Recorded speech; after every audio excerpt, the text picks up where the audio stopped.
सुप्रभात बच्चों, मैं आपकी हिंदी अध्यापिका संध्या मिश्रा। आज के सत्र में आपका स्वागत है। तो आज के सत्र में हम रैदास के पद के दूसरे प्रश्न के बारे में चर्चा करेंगे। इससे पहले वाले सत्र में हमने आपको दोनों पदों की व्याख्या और उससे संबंधित प्रश्नों के उत्तर आपको करने के लिए दिए थे। तो अब आपका प्रश्न 2 के अंग आपको करने हैं। ये प्रश्न 2 है। इससे पहले मैंने आपको प्रश्न 1 के सभी भाग करने के लिए दिए थे।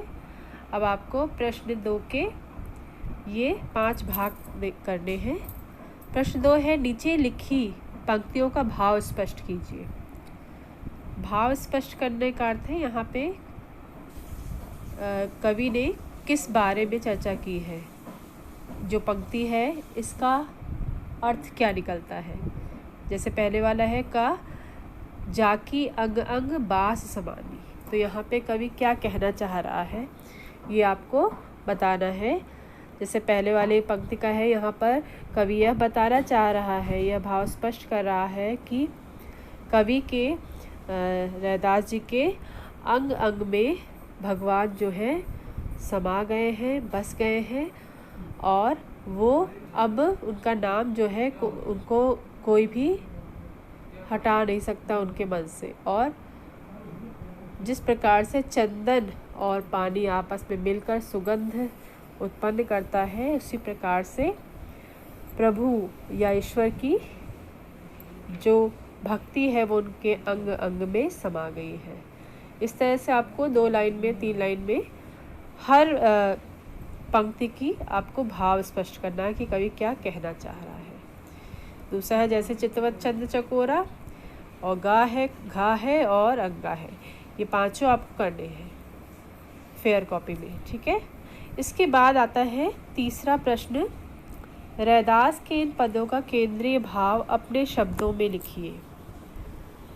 रैदास के पदों का मतलब दोनों पदों का आपको केंद्रीय भाव मतलब पद में किस विशेष चीज़ पर बात की गई है।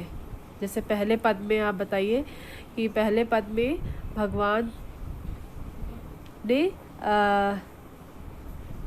अपने और भक्त के, इसमें कवि ने स्वयं के भगवान से तुलना की है और बताया है कि किस प्रकार से वह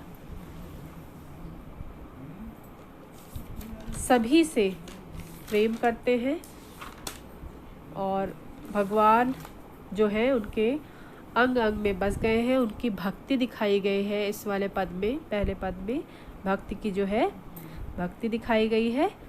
और दूसरे पद में क्या बताया गया? दूसरे पद में यह है कि ईश्वर जो है निम्न वर्ग को या फिर अछूतों को, मतलब जिनसे संसार घृणा करती है, उन लोगों का भी कल्याण करते हैं, उनके लिए सभी समान है। तो इन दोनों पदों की व्याख्या हम आपको इस वाले प्रश्न का उत्तर लिखवा रहे हैं इस वीडियो के माध्यम से। आप इसको लिख सकते हैं। तीसरा प्रश्न का उत्तर है, इन पदों का केंद्रीय भाव यह है, पहले पद का, ठीक है। पहले पद के केंद्रीय भाव यह है कि भक्त तथा भगवान, इसमें एक दूसरे के प्रति भावना दिखाई गई है। पहले पद में भक्त और भगवान की एक दूसरे के प्रति भावना दिखाई गई है। जैसे भक्त को भगवान के नाम की एक बार रट लग जाती है तो वह किसी भी प्रकार छूट नहीं सकती, क्योंकि कवि ने ईश्वर के नाम को अपने अंग अंग में बसा लिया है। कवि को ईश्वर के अतिरिक्त अन्य कोई भी संसार में नहीं दिखता है और उसने ईश्वर से अपनी आत्मा को जोड़ लिया है, जो कि अब निकल नहीं सकता। तो ये है पहले पद का केंद्रीय भाव। दूसरे पद का केंद्रीय भाव है कि इस पद में का केंद्रीय भाव यह है कि ईश्वर जो है सर्वशक्तिमान है। सर्वशक्तिमान का अर्थ है सभी शक्तियों से युक्त, और जो सभी शक्तियों से युक्त होता है वो उसके लिए कुछ भी असंभव नहीं है। तो ईश्वर जो है सर्वशक्तिमान है। ईश्वर ने इस संसार के अछूत तथा निम्न वर्ग के लोगों को ऊंचा स्थान तथा सम्मान दिया है, और जिसे कोई और नहीं कर सकता। जो ईश्वर कर सकता है, असंभव को भी संभव, वो और कोई नहीं कर सकता। और ईश्वर सबका कल्याण चाहते हैं तथा गरीबों के रखवाले हैं। वो उनके लिए संसार में सभी प्राणी जो हैं वो एक समान है। तो ये हुआ दूसरे पद का केंद्रीय भाव। पहले पद का मैंने आपको पहले बता दिया, दूसरे पद का ये है।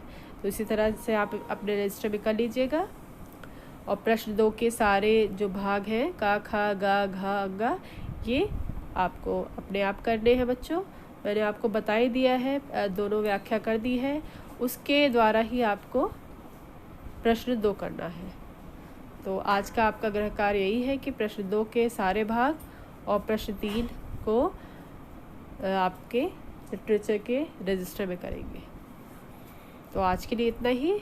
और अगर आपको कहीं कोई दिक्कत होती है, कुछ समझ नहीं आ रहा है, तो आप पर्सनली मुझे मैसेज के द्वारा या फिर फ़ोन कर सकते हैं। ठीक है बच्चों, अपना ध्यान रखिएगा। धन्यवाद।